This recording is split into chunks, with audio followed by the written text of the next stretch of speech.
So I didn't do a build video with this one because it came together really quick. If you've watched my channel, you've probably seen I made an AK-47 based on the M4 platform that looks like a traditional AK-47. And I used a front end piece from an Anstoy AK-47 because it worked well with what I had. And then I had a 3D printed piece here, and then this piece is. So I found another Anstoy AK-47 that I had that I didn't realize I did when I was cleaning, and it didn't work. So I thought, oh cool, I can reuse this piece from there, right? So I don't need to print anything for that.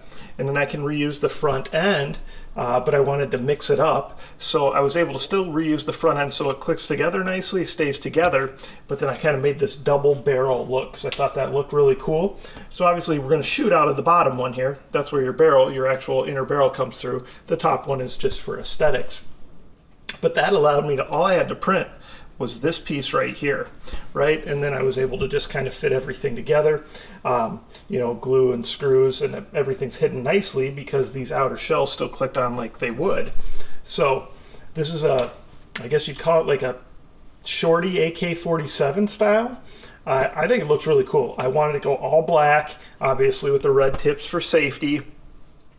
I did print this little piece up here that gives us a sight, and then I did, of course, I put a nice optic on there with a small riser, and then I filled in this just with a little rail because otherwise there isn't anything that goes on that printed piece, so it looks a little lost. So that's what those are intended for. I put that there. But yeah, I really like how it turned out. I've got a stock back here. This was one I had printed and I didn't have anything for it yet. So all you do is unscrew this piece slides off, and that's how you get at the battery. So I thought that was a cool stock too, right? So what this has in it is it's got a Gen 8.5 gearbox, right? So that means we're going to get that true semi-automatic. This is an Emerboo.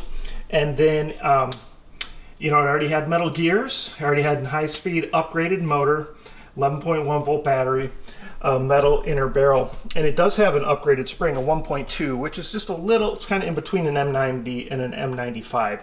So all I did here was I replaced that with a 110, M110. Now that's definitely kind of pushing the limits on these. You're going to wear the gears out faster if you go with an M110, but you're also going to get some pretty impressive FPS, or at least you should. So if you've watched my videos in the past, when I've done something similar, you know, you're getting over 350 FPS, which is pretty cool. But again, that also means you're pushing everything harder on your blaster. It's going to use the battery faster, which isn't as big a deal, right? It just is going to burn the battery up quicker, and you're just going to have to recharge it more. But it's going to be harder on the gears, and you know, you may have to replace them sooner. But in actuality, if you use any of these a ton, eventually your gears are going to wear out anyway. So I think it's kind of fun to show you guys that. But it's always better to stay probably M100 or under, or even, you know, M95 if you're looking for longevity with your blaster. Like the nice thing with all these Gen 8s, Gen 8.5s, the parts are so easily available, readily available, easy to find, easy to fix. So I guess we'll call it my M4-AK Shorty. Let me know what you guys think about it. If you like it, comments, questions, post them below. Of course, I'll end up doing a demo, and let's see how well it's shooting. I was super careful to try to make sure we maintain a straight barrel through there, because that can be an issue, right?